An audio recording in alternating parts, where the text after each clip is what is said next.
1, 2, here we go.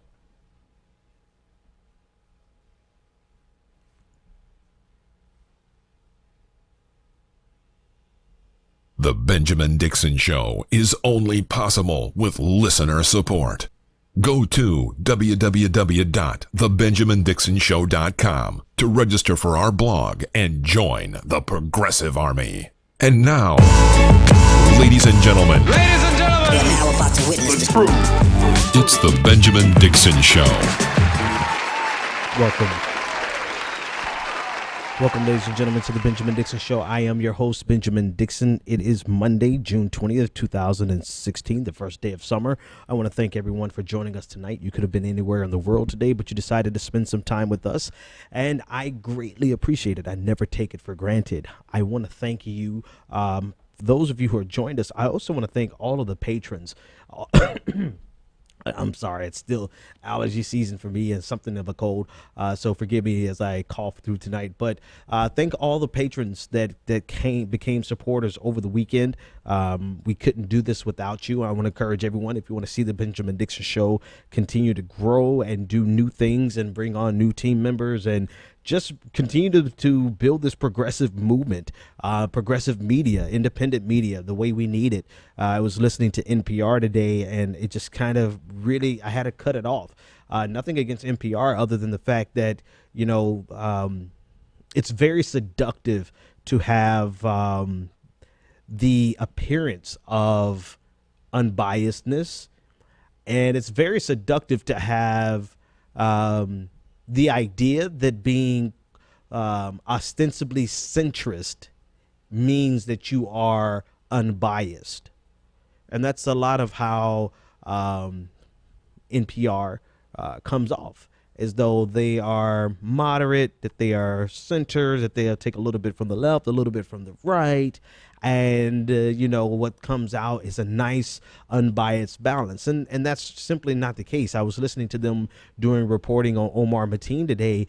And again, they went with the most simplistic narrative of religion being the cause of this, when the more and more we unpack this, it was far more complex than just religious zealotry. Now, don't get me wrong. Religious zealotry could absolutely by itself have led to the massacre in Orlando, without question. But that does not seem to be the case. With more and more news coming out from the CIA, from the FBI, he was not commissioned. This actually came out today, I believe, from the FBI, that he was not sanctioned by anyone from overseas. Right. So as I'm listening to NPR give this overly simplistic view of what happened, it dawned on me that this is an attempt to appear neutral. But this attempt to appear neutral is, in fact, an ideology in itself. And so once you realize that, this idea that anyone who is ideological is flawed and that we should all be moderates, that's really just a very seductive way of pushing an ideology, neoliberalism, that we think that many people think is just moderate and is the center, and therefore because it's centrist, that it's the right thing. No. That's not the case. And I said all that to say that, support media from your perspective. Support it from your perspective, because sure as hell somebody's supporting the other side, right? Somebody is sure as hell supporting conservative media. Somebody is sure as hell supporting NPR. I mean, hell, they're running a campaign all weekend long. So they're supporting those voices. And so it's incumbent upon you to support progressive media. I want you to support me, but even if you don't support me per se, there are so many other options out there to support. But why don't you go to patreon.com/the BPD show. So all that said, I want to thank Chelsea P for becoming a patron. I want to thank Lillian R for becoming a patron over the weekend. I want to thank Sean A for becoming a patron over the weekend. Thank you guys. We can't do it without your support, and we are here because of you. Now, I started off with that because that's what hit me as I was coming into work. But the other thing that hit me as I was coming into the studio tonight was this, a couple of things, right? So the Supreme Court decision today absolutely hit me across the head. The CBC with Bernie Sanders, that hit me yesterday, and that's been lingering all today. So we'll discuss that. We also want to discuss the Senate. Senate inability to pass any legislation despite their big hoorah last week, their big filibuster led by Senator Murphy, I believe, of Connecticut. And today it turns out that they couldn't get anything passed. 4 different measures on the table, 2 from Republicans, Cornyn, and then there were 2 from Democrats, Feinstein and Murphy. And none of the above were able to pass. Now, there are problems with the legislation in general.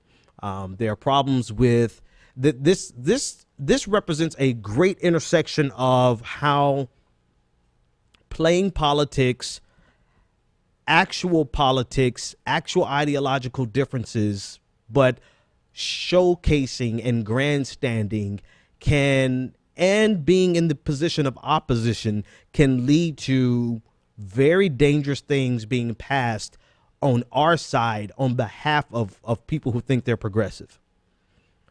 And everything that I said, if you've been following it, really should make sense to you, because the filibuster the other day really represented 2 different things: an expansion of the universal background checks, or the implementation of universal background checks, which is one facet. Then you had the Feinstein measure that really was about not allowing anyone who is a suspected terrorist, a potential terrorist, or anyone on the no-fly list or the terrorist watch list from being able to get guns.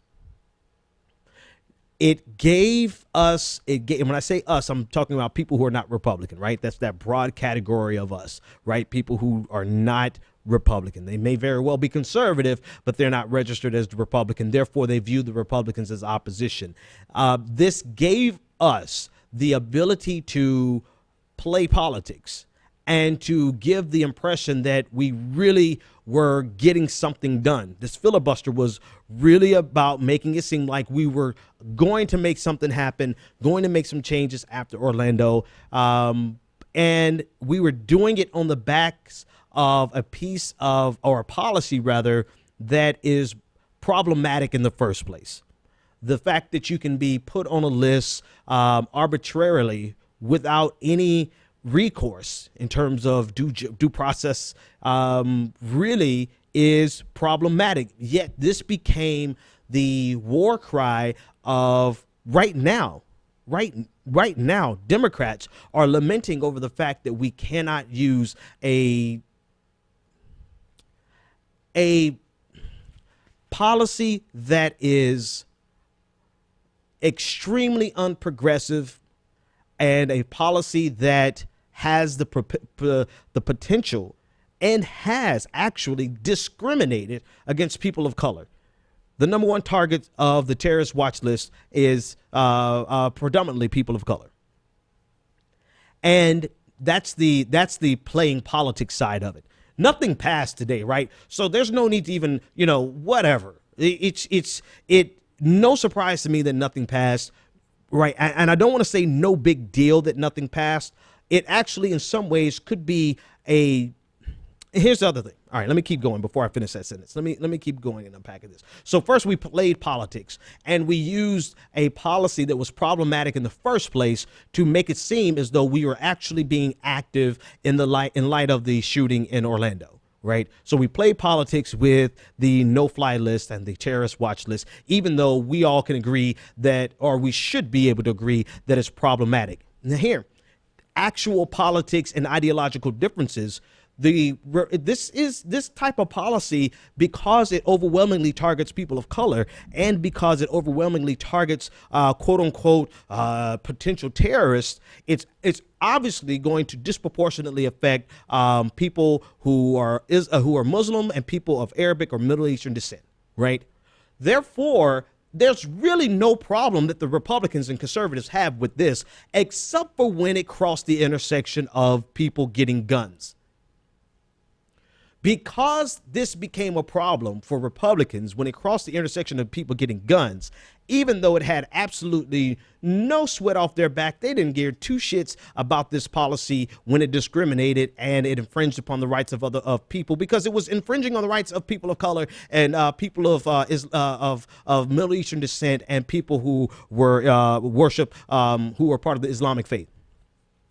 Because of all that, the Republicans finally found something about this no-fly list or this terrorist watch list that actually bothered them, which was, oh, hell, this is going to keep people from being able to buy guns. And not just for the sake of, oh, I want terrorists to be able to buy guns, but for fear of, oh God, there's a Democrat in office and they can very well put people who cross our demographics, people who are not just Islamic, or people who are not Middle Eastern descent, who are white, right? We could put white, good old country Christian men on this list arbitrarily. And then this policy became problematic. Enter in the position of opposition.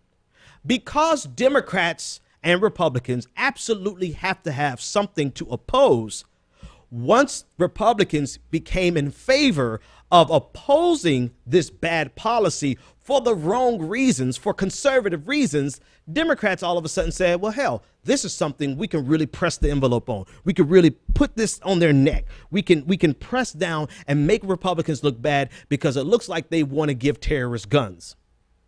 So Democrats, in order to play politics and to have a position of opposition, they flipped on.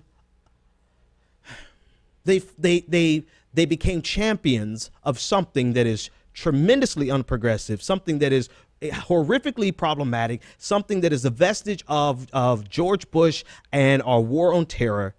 We became champions of it. And like always, nothing gets done in Congress. And this might actually be a time, well, you know what? Maybe this shouldn't have passed because we have not answered all the questions about this no-fly list and about this terrorist watch list. And because the terrorist watch list actually can be all inclusive of people you just don't agree with. I think I was reading a tweet from Greenwald from The Intercept that basically said that who was it? Greenpeace or Black Lives Matter in certain occasions have been considered and viewed as terrorist organizations. And they very well could be on this list. So that's why I was not impressed by the filibuster. Not just because I knew nothing was going to come of it, but also because we became champions of a piece or of a policy, rather, that is extremely problematic. It's good in theory and on paper, but because there are no clear definitions of what a potential terrorist is, there's no clear definition of how people get on this list and how people can get off of this list and the clear steps of how someone gets off this list. It becomes an arbitrary policy that allows for discrimination. And in many cases, not in many cases, the overwhelming number of cases, this terrorist watch list has affected people of color, particularly people of Middle Eastern descent and people of the Islamic faith. Playing politics, actual ideological differences, and needing an position of opposition really created this cluster F of different hodgepodge interest that really betrayed Republican and Democratic positions that they've held for many, many years. Sometimes just sorting through this shit is mind-numbing. Not because it's so complex, but because you realize how quickly people are willing and able to cut off what they believe in order just to be able to oppose their political rival. I mean, I get the concept of being flexible. I get the concept of what Bruce Lee said. You have to be like water. You have to, if you're thrown in a cup, you have to become a cup. If you're thrown in a smaller place, you have to become that. Be like water. You have to be but that's in not in terms of what you believe, not in terms of what you fight for, not in terms of what you stand for. You can't be all things to all people. You have to have a guiding principle, and our guiding principle has to be one, not just for the catchphrase of civil liberties and due process, but we cannot become the champions of things that are detrimental to groups that are already marginalized. And what that often means is that we cannot become champion of things that are detrimental for people that we don't even like, right? You know, if a piece of policy can hurt a white man, you damn well better believe it can hurt a transgendered woman, a person of color. And so because it may impact negatively someone we dislike, not that I dislike white men, but it seems like the world just, it's particularly, I don't have to explain. But because it hurts somebody that we generally disagree with, we can't then become champions for it, because there's a possibility that it's going to spillover effect negatively and adversely affect someone we support. So the moral of the story is, have your guiding principles, stand by them, and stop just flipping corners for and changing positions just for the sake of being able to oppose your political rival. All right. Oh, there was a caller on hold. I guess I went too long. 857-600-0518. Let's talk about, you can join the conversation on anything that we're talking about tonight. Let's talk about Trump firing his campaign manager. What's his name? Corey Lewandowski. Corey Lewandowski was fired this morning without much of a warning. And this came after their Monday morning meeting.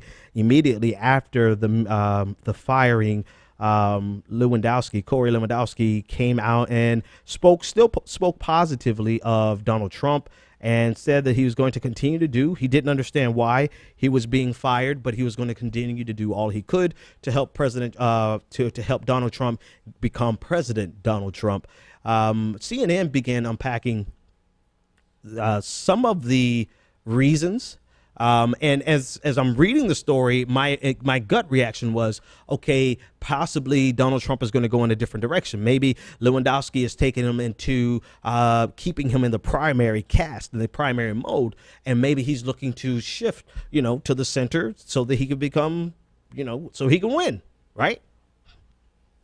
Turns out that it's more than likely a case of bad blood between Lewandowski and Ivanka Trump and her husband, Jared Kushner, pictured here on my screen behind me.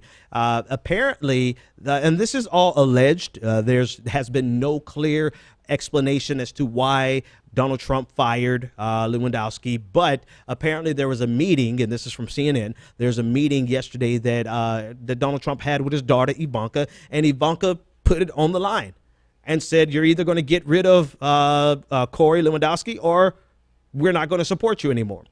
And this stems from, according to CNN, bad blood between the former campaign manager and Ivanka's husband, Jared Kushner. Apparently, Ivanka's husband, Jared Kushner, had been researched by Lewandowski, and there was an opposition folder that Lewandowski had on Kushner. This is because Kushner, allegedly, this is from CNN, right? Nothing's confirmed. So tomorrow this could be something totally different. Matter of fact, by the time you listen to this, they can have an explanation that goes completely counter to this, but from CNN sources and other sources, not just CNN. There's several outlets. There was the Associated Press alluded to this as well, that because of the increasing importance of Jared Kushner's role, particularly with setting up the transition team, in case Trump wins, there's a transition team. Kushner's role became more important and expanded. Corey Lewandowski, the former campaign manager, did not take kindly to that and had threatened to give Kushner some bad press. So, not really caring about the inner politics of the Trump team, right? What I'm interested in is the fact that this could have been, or possibly they have made a decision to get a new campaign manager for the purposes of correcting the course, because Trump has had a terrible month. Right. Trump has fallen so ridiculously over this last month compared to the advantage that he had coming right out of the end of their primaries, and compared to the end of the Democratic primaries, for all intents and purposes, we're at the end, that he had over Hillary Clinton. He's been falling completely. And you would think that if he was going to change course, it would have been over the tone and the rhetoric. Instead, it seems like just drama. Family drama is causing a shakeup inside of the Donald Trump camp. And so we'll see. Now, what will happen with the new campaign manager? Will the new campaign manager take Trump on a different course? And will the new campaign manager insist on Donald Trump rolling back the rhetoric, rolling back the tone, rolling back the attacks on Republicans who don't approve of his behavior? That all remains to be seen. However, as it stands today, Lewandowski is out, and someone new, someone probably approved by the GOP, is in. All right, we're going to take this caller. And then also you could join the conversation, 857-600-0518. Caller, you are live on the air. Do me a favor and cut down your device you're listening on and tell me your name, comment, and or question. Scotty from Columbus. My dude, Scotty, what's on your mind, man?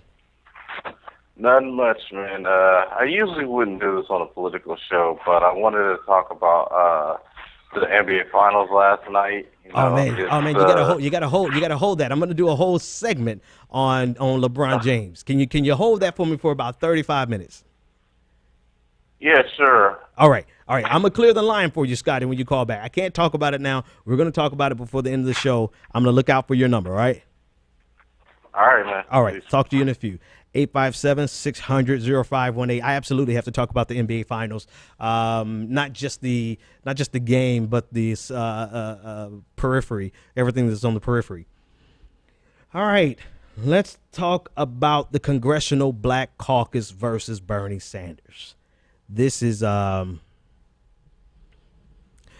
that kind of irks me, and if you've been listening any amount of time, you already understand why this irks me. So there was a letter sent to it was addressed to Secretary Clinton. It was addressed to Bernie Sanders. It was addressed to Debbie Wasserman Schultz. It was addressed to basically everybody, the entire Get Along gang.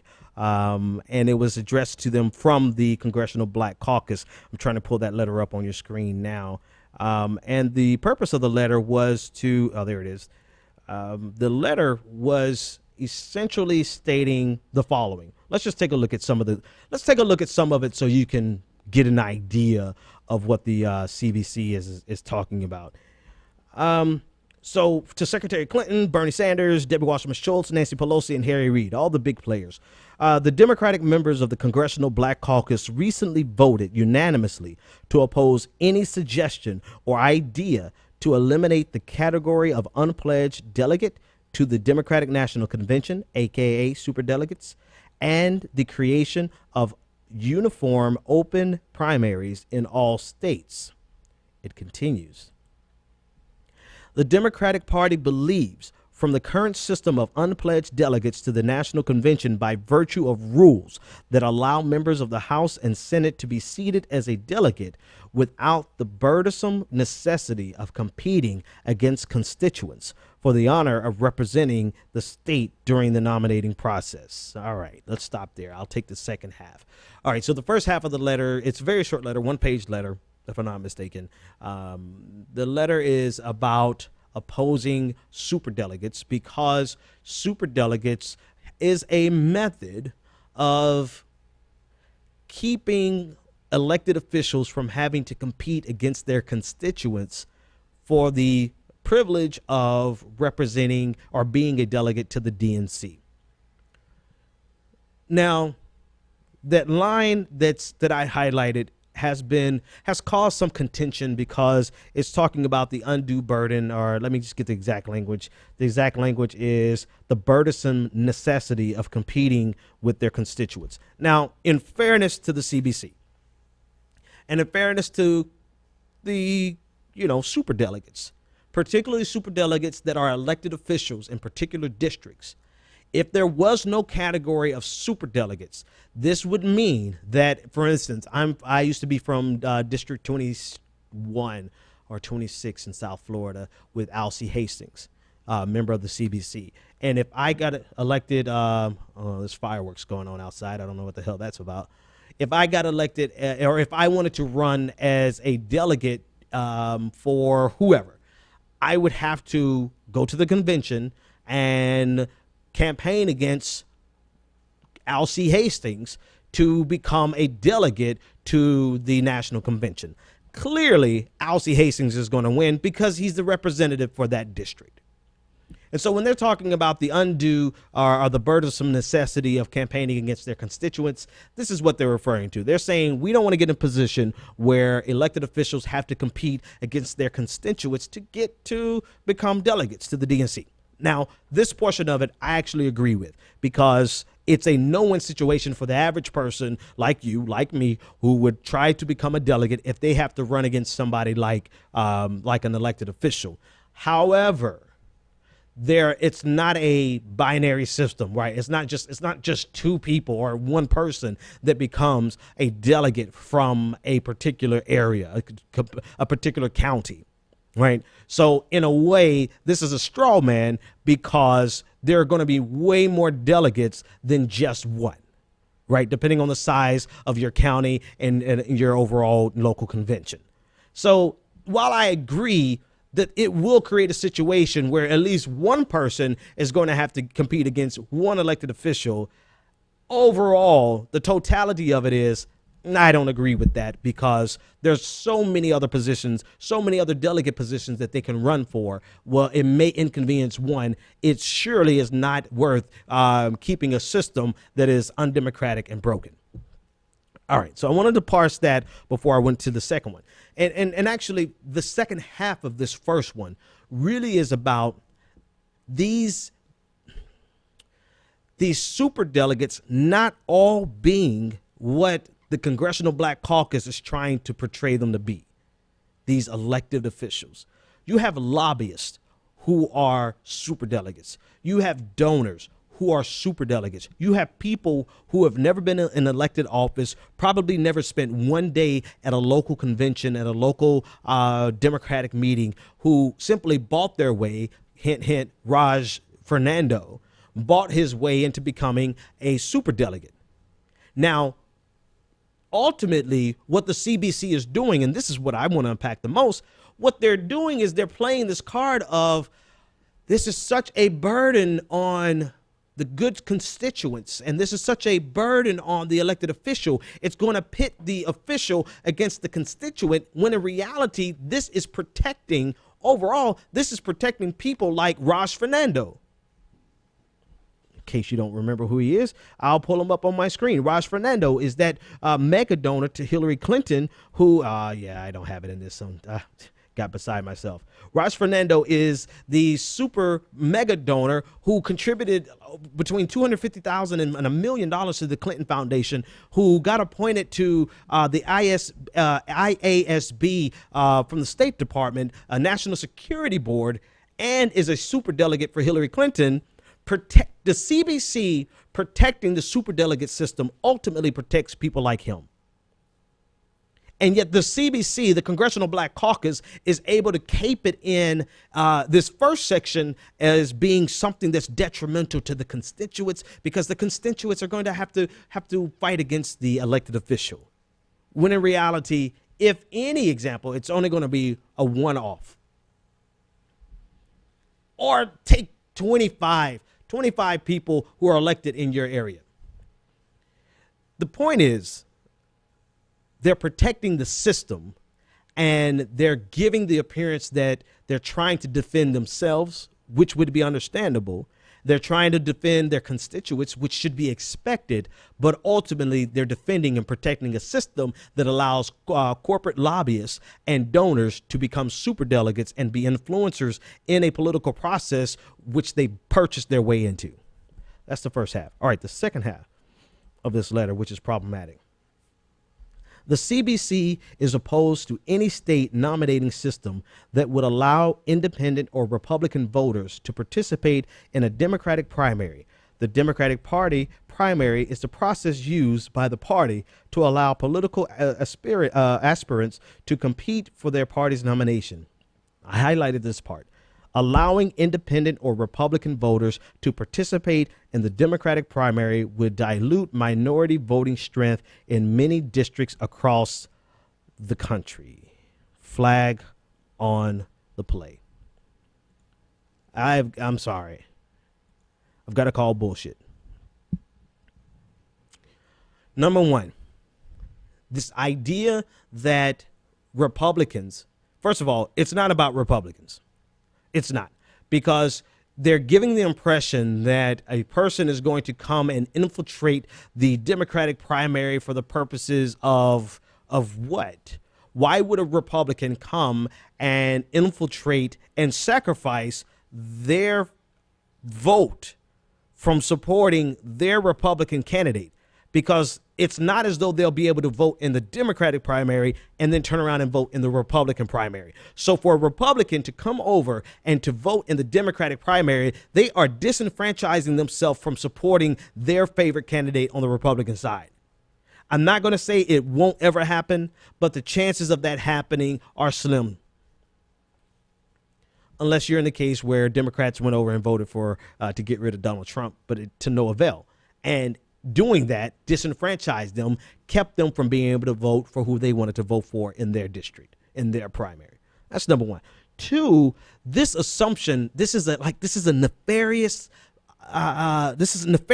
faulty assumption that letting Republicans and independents weigh in on an election somehow disenfranchises the African American, the minority community.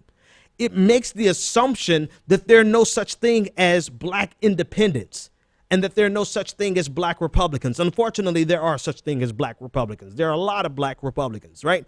But there are far more black and minority independents. And yet the CBC is once again using, just like this is what they do, multicultural neoliberalism, they'll do whatever they can to protect the system.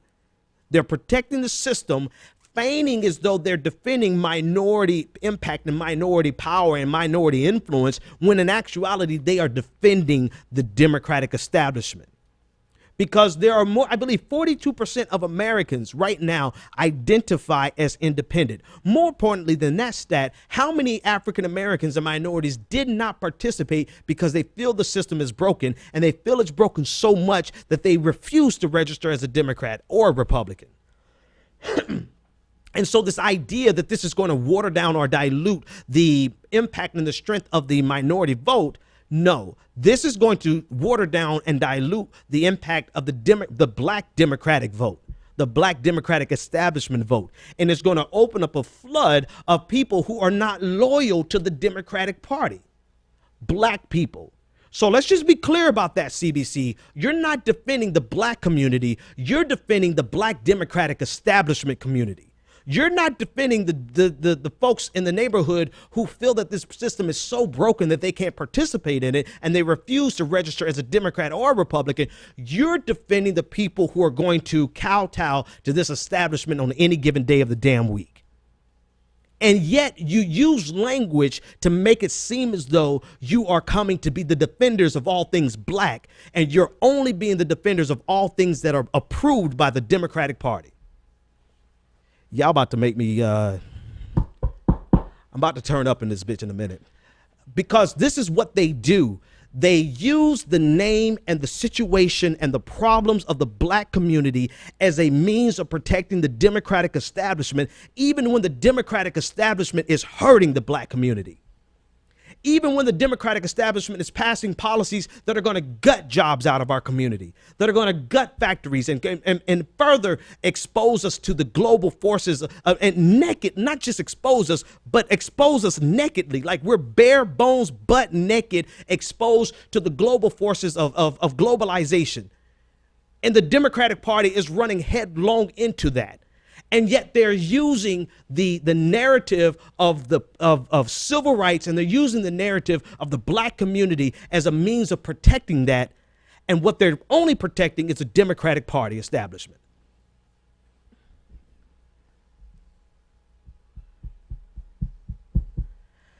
And they're doing this and they're playing this card now because they create and further this narrative of Bernie Sanders being this old white man who's trying to attack the black community, when in actuality, Bernie Sanders is an old white man who's trying to attack an establishment that has been raping the black community.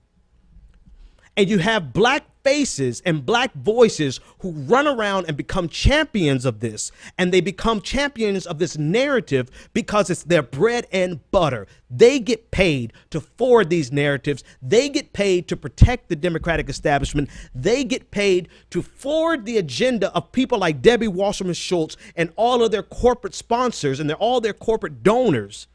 That is their bread and butter, to the detriment of people I know. And so they forward this narrative at the expense of Bernie Sanders' attempt to rectify situations like this, because they know Bernie Sanders, and not just Bernie Sanders, the progressive movement. I'm going to set Bernie Sanders aside for a second because people are getting fooled by him being an old white man. They are fighting back against a progressive movement that wants to address the systemic problems that are prevalent inside of our political system. Big money in politics, number one, right? They are doing everything they can to protect it and suppress this progressive movement, and they couldn't do it. They couldn't do it in 2008 because two reasons. One, Barack Obama is black, and two, Barack Obama is a neoliberal. So eventually they realized, oh, hell, shit, we might as well take Barack Obama, because Barack Obama he's told us he is a moderate. He's a centrist. He wants to triangulate. He wants to bring people to join together in kumbaya and let's have a nice Washington, D.C. And remember what I said at the top of the show. People who try to forward the idea that being a centrist is non-ideological are in fact forwarding an ideology. And that ideology, 9 times out of 10, is neoliberalism. And so they couldn't play this game to stop Barack Obama, because ultimately they realized there's no reason to stop Barack Obama. But ultimately they couldn't play the game against Barack Obama because Barack Obama is black. Oh, but Bernie Sanders, shit, we could take Bernie Sanders to the damn watershed, right? Because he's old, he's white, and he's old, and he's a man. It's like the trifecta. It's the trifecta of the enemy of intersectionality. White men, old white men. And so they have used this as an opportunity to capitalize on this false intersectionality, false feminism, false civil rights, multiculturalism, all for the purposes of protecting the status quo, which is detrimental to women, which is detrimental to women of color, which is detrimental to people of color in general. And this is exactly what the CBC is doing. They're running out here saying, oh, this is so bad for the minority community, when the real reality of it is the black community ain't voting for you in the first place. Turn my microphone down before I blow something. 89% of the black community did not vote in this primary for Hillary Clinton. When we go to the generals, we may have a bump and have an increase in the black turnout because everyone is so freaking terrified of Donald Trump. I get it, but the overwhelming majority of the black community does not participate in this process. And so to use the black community and minority communities rather, as a way of attacking or stopping something that would ultimately dilute the corporate influence on the Democratic Party, which would ultimately benefit black communities and minority communities, is not only preposterous, it is nefarious. It is disgusting. And they are running out here on the backs and the wings of civil rights, defending corporate America and defending an establishment that does not give two shits about whether you're black or white. All they care about is whether or not you're going to acquiesce to the will of the establishment. Maybe I should have saved this for the end, because I'm about ready to go home now talking about this shit here. because this is the masterpiece. This is the masterpiece of this false intersectionality that is being shoved down our throats. This is the crown jewel, the creme de la creme of faux intersectionality, faux civil rights, and feigning continuous outrage as though you're trying to defend the black community when your actions are directly negatively affecting the black community.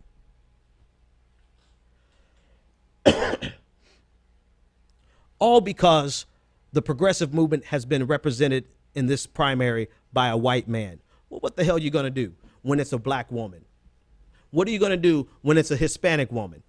You know what they do? They don't care. See, you have been fooled. Not you, not my audience, but the other people watching who are not my regular audience list. You have been fooled into thinking that Hillary Clinton, I almost put an expletive in between her name, but I won't. I'll respect her name. Hillary Clinton is somehow interested in all things people of color and women of color and LGBTQ and all things intersection. You have been fooled into thinking the Democratic Party is all things intersectional, all things women of color. Like the Democratic Party will put the women of color, the trans women of color, the LGBT, the queer women of color, like they're going to elevate them above their political agenda. You must have lost your goddamn mind. They will turn on a black woman just as soon as that black woman, that queer black woman, presents a threat to the Democratic establishment. They will eviscerate them. Look at what they're doing with Nina Turner. They are ultimately trying to destroy Nina Turner, a woman of color who is a bold, smart, intelligent, awesome woman of color. They are trying to eviscerate her. They're trying to end her politically. Look at what they did in Lucy Flores out in Nevada. They did everything they could to stop her from winning against a white man. Look at what they did against Donna Edwards running for Senate in Maryland. They did everything they could to stop her against a white man. They do not. They will use the language of intersectionality as long as they have to. But as soon as an intersectional candidate comes along and challenges the status quo, they will put you under the ground politically. And you're running around here singing goddamn kumbaya like they're the motherfucking representatives of all things intersectional. Get the hell out of here.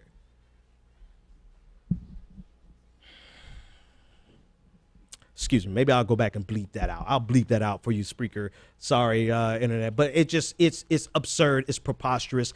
And you have a lot of black people, a lot of black Democratic establishment firewall people championing this. And you have the CBC coming out with the same exact ridiculous, preposterous position, acting as though they're coming to the defense of the black community. In actuality, they're coming to the defense of the small portion of the black community that trust in the Democratic Party so much that they don't care what happens to the rest of the community. Yeah, I know that part was a little hyperbolic, but you get the point. 857-600-0518. Apparently, this part has pissed me off a little bit. Caller, you're live on the air. What's on your mind, man? Who am I speaking to? My name is Isha, and I've called before. My main thing is I notice, at least in American politics these days, they are elevating the token of progress, like as in, hey, this is like a check mark, as opposed to the overall progress for everyone. But I also noticed you did the same thing when you talked about having an intersectional candidate. Yes, having a queer black woman is important, only if she represents a door opening for everyone, not somebody who's going to kick the ladder out from underneath them. And that's what I've noticed is that a lot of people, like on Twitter, there was the woke Gator tweet that everyone talks about, and so many of the people were saying Bernie Bros were harassing her because she is a gay woman, but they forgot to look at the content. So it's like they're not critically analyzing what the gay woman said, as opposed to using her as using her symbology to dismiss the whole thing. And Yeah, now Why to is be that, sure, and hang on, how do we end that? let me jump in there. Now, to be sure, the example that I'm giving is that their intersectionality only goes as far as someone who's going to acquiesce to their political agenda, right? So you can have a woman of color. This is the example that I'm giving. You can have a woman of color that meets all the check boxes that people think the Democratic Party is looking for, but as soon as they check off one more box, which is true progressivism, check off true intersectionality, check off true concern for women of color across the international community, check off true concern for a class argument. When they check off those boxes, then they will attack a woman of color, a queer woman of color, just like they will attack Bernie Sanders. That's the point I'm trying to make, but I definitely hear your point. Go ahead. You get the last word. I exactly agree with you. Oh, no, I exactly agree with you. But my question is, how do we stop all analysis all through media, like all through like the community, and get into the deeper analysis of actually, and even Obama is immune from criticisms because of this. For example, he's drawn to so many countries, we can't even name all of them, maybe 12 or 13. But because people think, oh, it's easy to say, hey, you're racist because you're critiquing Obama, instead of thinking, wait a minute, we can't even name all the countries where why is this not a problem? Yep. I agree with you 100% on that. That's something I like to point out also, that our critique of Obama, thanks for the call, is limited because as soon as you say something about Obama, you're a racist. Notwithstanding the fact that you have people like Trump and his supporters who are a lot of them are racist, right? And a lot of their opposition to President Obama stems from the need for political opposition. Let me start there again. I mentioned this earlier. But the need for political opposition is the most detrimental thing to politics in general. However, it is something that you can never get rid of without creating an authoritarian society, right? You must always have opposition. But when you have political leaders who are willing to flip on what they believe just so that they can find a way to oppose someone that's their political rival, then you have all of these twisted, windy, incoherent ideological positions. Now, I said that to say that you do have some Republicans who simply oppose Obama just because they need to oppose Obama to get reelected. Then you have some who are genuinely racist. You have some Democrats that are genuinely racist. But what happens in this multicultural neoliberalism age that we live in is that any criticism of President Obama is automatically bottled up as being racist. You even have people who say Cornel West is equal to David Duke of the KKK. So now, even if you're black and you oppose a position of President Obama, you're racist. Your ultimate question is, how do we get around this? How do we get beyond this? Is that we're going to have to beat them at the ballot box. We're going to have to get rid of people who are just looking for check boxes for political expediency, but not check boxes for true intersectionality. Right? Because true intersectionality is by definition a far more progressive proposition than they're ready to embrace. Period. Because true intersectionality is going to take a look at people, poor women of color, and poor women of color overseas in international communities that we're droning. And they're not ready to embrace that. So the only way we can beat it is by taking political power from it. All right, 857-600-0518 to join the conversation. All right, brings me to, I don't know if I want to talk about the Supreme Court. Damn it. I guess I have to. All right, so the Supreme Court, and I think I've got some slides to share on your screen. I'm sorry, folks. I don't know. That fake, that using marginalized people. Let me start that over so I can say it better. Using marginalized people to hurt marginalized people is by far one of the most nefarious components of this election that has been exposed to us. And the Democratic establishment have become masters of using marginalized narratives to maybe they don't want to intentionally hurt marginalized communities, but their policies expressly hurt marginalized communities and further exacerbate the problems in those communities. And to have black people and minorities to champion that, that's, y'all got to come see me, man. All right. So the Supreme Court ultimately has given the green light, according to Justice Sotomayor, in a ruling today, that police can still arrest someone for an outstanding warrant, even if they had no right to stop the person in the first place. That's the ruling that came down from the Supreme Court today in connection to a case from the Utah Supreme Court. This Justice Clarence Thomas rendered the opinion. This is from Think Progress. You can find it all over the web, but I'm gleaming from the Think Progress. The Justice Clarence Thomas reversed a Utah Supreme Court order to suppress evidence discovered by a police officer doing an illegal stop. They reversed this, and his explanation was that he reasoned that even though the initial stop was unlawful, the discovery of the minor traffic warrant legitimized the search that produced the drugs, which led to trial.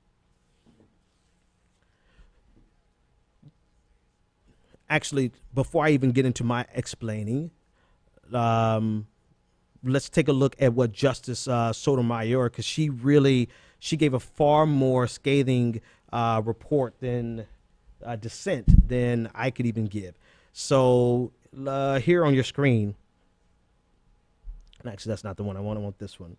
By legitimizing the conduct that produces this double consciousness, this case tells everyone, white and black, guilty and innocent, that an officer can verify your legal status at any time. It says that your body is subject to invasion while courts excuse the violation of your rights, Justice Sotomayor says. It implies that you are not a citizen of a democracy, but the subject of a carceral state, just waiting to be cataloged. Yeah, that's what I wanted. That's all I want right there. So but Sotomayor really let into this decision. I mean, she ripped into it. And if you read her dissent, you would understand why. Particularly, she used the language of Ferguson. If you look at Ferguson, where the city really was using police and the justice system as a fundraising entity, issuing warrants, bench warrants, and citations, and overwhelming amounts of litigation for local communities, for local residents who ultimately could not afford to ever pay. They became a revenue source. And Justice Sotomayor used this as an example of how this legitimizes this type of behavior and the ability of police officers, for instance, in New York, stop and frisk, to be able to stop you for any reason. And even though their reason for stopping you was illegal, if they find something, then they can still charge you, arrest you. And now the court can't overturn it. They can't be suppressed because the Supreme Court has said that it is legal for police officers to arrest you even if their initial reason for stopping you was illegal. So they've opened up the floodgates for cities like Ferguson, where the average household in Ferguson has 3 warrants. 3 warrants. And so now the officer really can come into your home and arrest you for whatever they want to, stop you rather for whatever they want to stop you, so long as they find something to actually stick, a warrant, or some drugs. In the case of out of Utah, he was found in possession of drugs, even though the reason for their stop was illegal.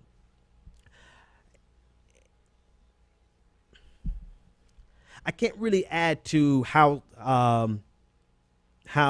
Justice Sotomayor actually outlined the problem and what this would lead to, and the free-for-all that this creates for police across the country to be able to stop you, guilty or innocent. If they find something, then they still can arrest you and charge you, go to trial, and it cannot be suppressed because it came from an illegal stop.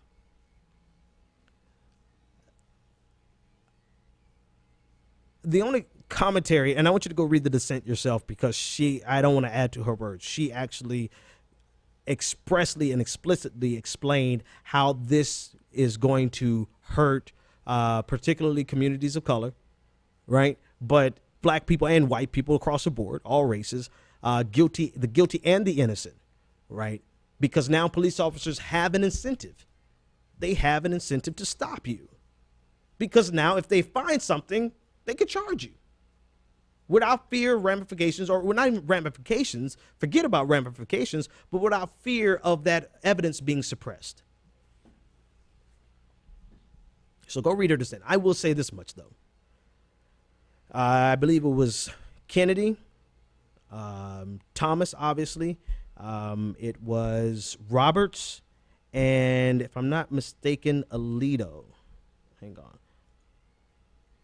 Let me just be sure. I don't want to call out the wrong people. Well, hell, I don't have it written down anywhere, so I'm just going off memory. Kennedy, who's actually seen as a swing vote, voted for this. And Supreme Court appointments matter. Very much so, because this decision will have far-reaching ramifications in the lives of every day. Sometimes the decisions seem far off. This will have immediate ramifications on the lives of people on trial. So these decisions really make it. They not only the decisions, but appointments really do matter. All right, I'm going to take this call, and then I have one or two more things I want to cover. 614. I believe this is my dude from Columbus. What's on your mind, man? Yeah, it's me again. I haven't been listening. I had to help my mom with something, but I was going to talk about the NBA Finals last night. You didn't have to tell me you weren't. You didn't have to tell me you weren't listening. But go ahead. You call in. You know, you my dude. So go ahead. Well, tell me about the finals. Yeah. Thanks for your work. But yeah, like. I grew up in Columbus, but being a fellow Ohioan, it means a lot to the state and a lot to the people. Cause I got family out in Cleveland, yep. And if you don't live in Ohio, you don't understand like the social aspect of how people gravitate toward their teams. Because this is one of those classic Midwestern states that have been decimated by deindustrialization and neoliberalism, and so you bond with your family members when it comes to sports, and there's generations that you pass it on. Like, I'm a Ohio State football fan, and to me, like January 3rd, 2003 was one of the most important days in Ohio sports, because that's when Ohio State Buckeyes won in the national championship. But yesterday turned out to be that way because it meant so much to people who live here, because when you grow up here, even from people here, there's such a low confidence in the state of Ohio, where you have people openly saying how they, can't wait to leave and go to other cities like LA or Atlanta, DC. And so when LeBron hit his old decision special, it was such a bad look, and it would probably still go down as one of the worst mistakes in PR, because the whole image of our young brightest going away to big cities and leaving behind. And I understand that sports is it's just a game in a sense, but it still could tie people together. We learned through the death of Muhammad Ali, and that matters. Like, so when LeBron James gets his team, the Miami Heat, to pay respect to Trayvon Martin, you can still bond over sports in that way. It becomes a third realm. Yeah. So that, say is a proud Ohioan. Congratulations to the Cavs, and go Bucks, and can't wait to see what happens with the rest of the team. Yep. So, cool, man. Just so you know, I am a lifelong and will always be a Miami Heat fan. I have them up on my screen now. That block last night, let me pull up the block again last night. LeBron's block was classic, right? That's going to go down. This block is going to go down as one of the most significant blocks because that really blunted their momentum, the Golden State Warriors' momentum. However, oh no, the three-pointer, Kyrie's three-pointer. Yeah, no, Kyrie's three-pointer actually saved them, right? That saved them. However, and I'm doing a really bad job over here. However, the greatest block of all time. Hang on, if I can get it up on the screen. Let's get this over here. The greatest block of LeBron James of all time actually came in the 2013 finals against the Spurs, against I think it was Thiago Splinter or what's it? Splitter, not Splinter, but Splitter. And here it is on the screen. This is LeBron's greatest block of all time. I mean, this was. You don't get any better than that one. And I just had to throw that up there because, I am a Miami Heat fan. And I feel some kind of way about LeBron leaving us, but you can't deny greatness. You know what I mean? I'll get over my bitterness. People think I'm bitter. I'm going to let you go on this, but people think I'm bitter over the election. Man, I ain't bitter over. I'm not bitter over the election. Thanks a lot for the call. This is a hobby for me. This is what I like. I love the political sports arena. I love it. I love the analysis. I'm not bitter. If you want to know what I was bitter over, I almost said the N-word. Man, I was bitter over LeBron James leaving Miami. God, I'm still mad about that. However, LeBron James kind of ascended to a level of greatness last night that even broken hearts, because I was brokenhearted. Even broken hearts, you can't deny. LeBron James is a great athlete. This is the posterized version of him blocking Thiago Splitter. You can't deny it when someone is great, and you just have to acknowledge it and realize that you're in the midst of greatness. So congratulations to the Bucks, especially because I've got so much family, man. I've got so much family in Ohio. Nina Turner from Ohio, from the Cleveland area. Congratulations to all of you guys. We know how much this means to you. I know how much it meant to me for Miami in 2006 for us to get our first championship. So congratulations. But everybody's coming for you. So, and I still don't like you, LeBron. But I definitely have to respect you. All right, folks, last but not least, support the Benjamin Dixon Show. I'm sorry I went off on that rant in the middle of the show, and I try my best I don't try to cuss anymore. I don't even care. I just say whatever comes to my mind. But the point is, support the Benjamin Dixon Show because I'm going to give you my heart. I'm going to give you my all, and I'm going to give it to you regardless of whether you support me or not, right? Your support does not determine the level that I give you. But as you become a supporter, you realize you're contributing to me being able to give it to you, right? You're contributing to me to be able to give my voice and to become my own version of a champion for progressivism, for black progressivism, for marginalized progressivism, for everyone who's underneath the progressive mantle. You know, we're fighting for everybody. We're fighting for real intersectionality, right? That's what we're fighting for, and you can help us fight it. So go to www.patreon.com/the BPD show, and also subscribe to this channel wherever you're listening. If you're listening on the internet radio show, go ahead and click subscribe. If you're listening via YouTube, go ahead and click subscribe. I'm going to start doing bonus shows at the end of every show. Not tonight, because I have to do some other things, but I'll start doing bonus shows, and it's just a way of me thanking the subscribers, thanking the people who are patrons and members of the Benjamin Dixon Show and the Progressive Army. So my way of thanking you for becoming a patron is going to be additional content that I will air and share a link after the show, and that's going to be because I have like 100 people who are now patrons of the show, and so I want to show my gratitude by giving you this bonus content that will start at 10 o'clock each night, or 10:05 or whatever, each night for at least 30 minutes. We'll do a bonus show after the show. And if you want to be a part of that, just go ahead and become a patron. Listen, $1 a month. $1 a month gets you, helps you to become a patron. So go check us out, patreon.com/the BPD show. We can't do it without you. I'm wondering if I should give this last little piece that's been bothering me. Yeah, maybe. Okay.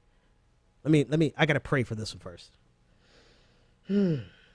Okay. No big deal. Let me get LeBron James off of here, off my screen here. All right, last but not least for tonight, and then I'm out of here. So apparently the religious conservative Christian fundamentalists have found me. Dum, dum, dum. You know, and they have been flooding my channel because of my video last week addressing Pastor, for whatever his name was. I don't even remember this dude's name. What's the name of that pastor? That no name. Okay, I'm sorry. What's the name of that pastor who? Anyway, the guy who basically said that he applauded and cheered. Actually, I have it over here. Let me do it over here. He applauded and cheered the mass murder in Orlando. And you know, I'm trying to find this guy's name, not to be respectful, but so I can be extremely disrespectful. But anyway, all right, I can't find his name. Can't remember his name. But so the Christian fundamentalists came out of the woodworks, guys. I mean, I've never seen this many, so many hateful comments on a YouTube channel in my life. And it's great. I love it. It's beautiful. I'm not worried about that. Here's the thing. They asked for it, so I have to give it to them. The video I did last week was really me wearing my heart on my sleeve. It really wasn't meant to be a concrete dissection of why they were wrong. It was really about me just saying, y'all need to go to hell. All of you need to shut up and understand how detrimental you are to human society, being the type of people who wish this type of hate on someone else, right? Anyone who could sit back and wish and be happy about this type of event because you disagree with their lifestyle and because you think what they're doing is a sin and because your Bible tells you to do this and do that, you are really becoming the scourge of the planet. And so last week wasn't about me trying to prove anything to you. Last week was really about me just saying, go to hell. And I think you got the message because you're appropriately upset. I'm talking to the Christian fundamentalists at this point. But I just want to, because I really do know the Bible well. I'm rusty, but I do know the Bible very well. I just want to point out two different ways that anyone who is this hateful towards the LGBTQ community or towards Muslims or towards people who are atheists or people who you just generally disagree with, how you are wrong from a religious perspective as well as from an American perspective. You're just dead wrong. You're dead wrong. Number one, in terms of the LGBTQ community, everybody in my post, in my comment section was like, oh, God hates them, but God hates. It's an abomination and God hates.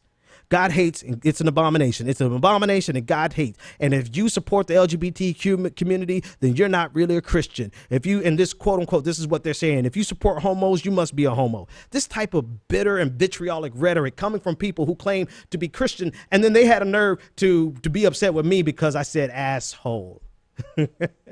Okay, I'm getting into the weeds here, but I'm trying to make a bigger point. So stick with me for about 2 more minutes. Here's the point.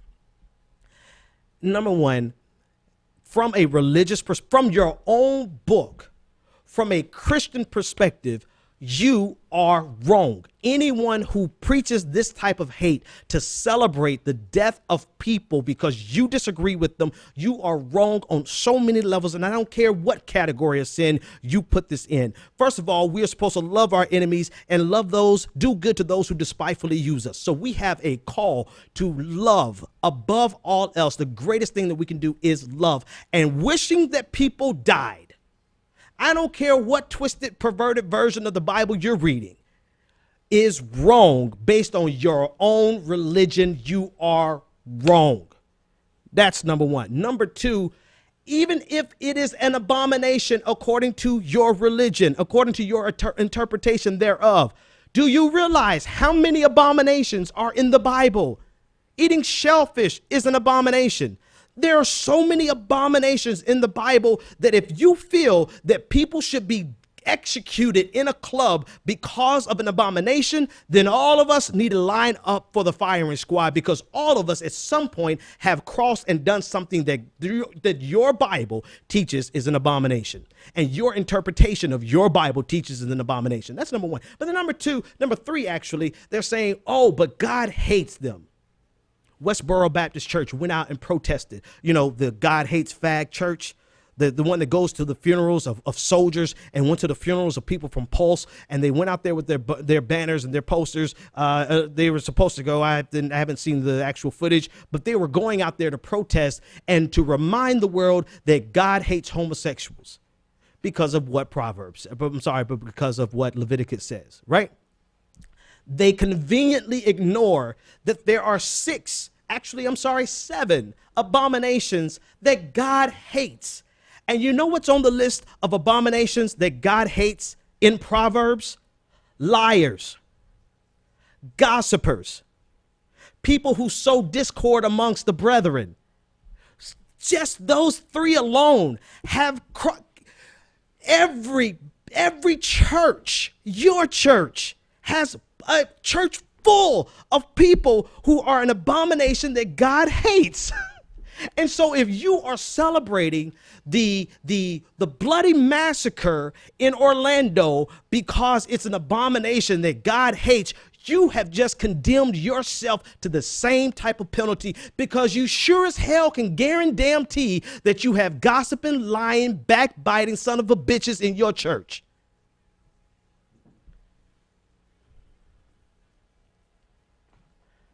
Number 4, number 5, whatever. Yeah, vote down because I cussed you out, but feel sorry for yourself because I guess somehow you're the victim in this, even though you're advocating for the death of people that you disagree with and call yourself a Christian.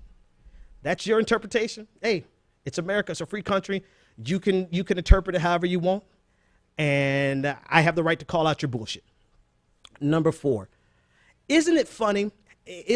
Like, I know a lot of atheists who know the Bible very good, right? And I know a lot of people who know the Bible very, very good. Isn't it funny to you that a lot of these people, when it comes down to the things that they do, all of a sudden they get mighty New Testament on you? And they're like, oh, well, Jesus forgives. Jesus loves me. Jesus washed away all of that. Everything is good because grace. God covered us under grace. But as soon as they cross over something they don't do, right? Let's say homosexuality, for example. All of a sudden, they go straight Old Testament. We need to stone them. We need to execute them. We need to tar and feather them. That's not Old Testament. That's like 17th century. But you get the picture, right? So they seek and use God as an excuse to forgive all the things that they do. But as soon as there's a group that they disagree with, oh, they are an abomination and God cannot forgive them and they're going to hell. Really? You are wrong based on your own interpretation of the Bible, because if you are going to apply Old Testament wrath to someone else's, what you believe to be sin, you got to apply it to your own sin. You have to apply it to your own abomination that God hates. So I'm actually trying to help you out. That's what I'm trying to do. I'm trying to help you to realize that while you're celebrating the death and the execution and the massacre of people that you felt were abominations that God hates, you too, my friend, are an abomination that God hates. So if you don't shut your mouth, you are actually signing, according to your interpretation of your Bible, your own death certificate. Putting the Bible aside, this is the last thing I'm going to say tonight. In terms of America, you are probably the most wrong, because just like you have the freedom and you have the autonomy and you have the constitutional right to believe what you want to believe and to preach the hypocrisy that you preach, Pastor Jimenez, there you go. Remember your name. You have the right to preach that hypocrisy. You have the right to believe it. You have the right to teach it, because hell, this is America. Do what you want to do, so long as you don't hurt somebody else. Just like you have that right, the LGBTQ community has the right to live their lives completely separate and removed from your religion, from your interpretation of your religion. They have the right to exist peacefully in the United States of America without you infringing on their right to exist peacefully. So preach what you want to preach. They have the right to say they don't give a damn about what you preach. And I have the right to say what you preach and your interpretation of what you preach is, I want to say bullshit, but I'm just going to say dead wrong. Good night. The Benjamin Dixon Show is only possible with listener support. Go to www.thebenjamindixonshow.com to register for our blog, join the Progressive Army, and support The Benjamin Dixon Show. It's Ben Dixon! If you like this episode, be sure to share, like, and subscribe.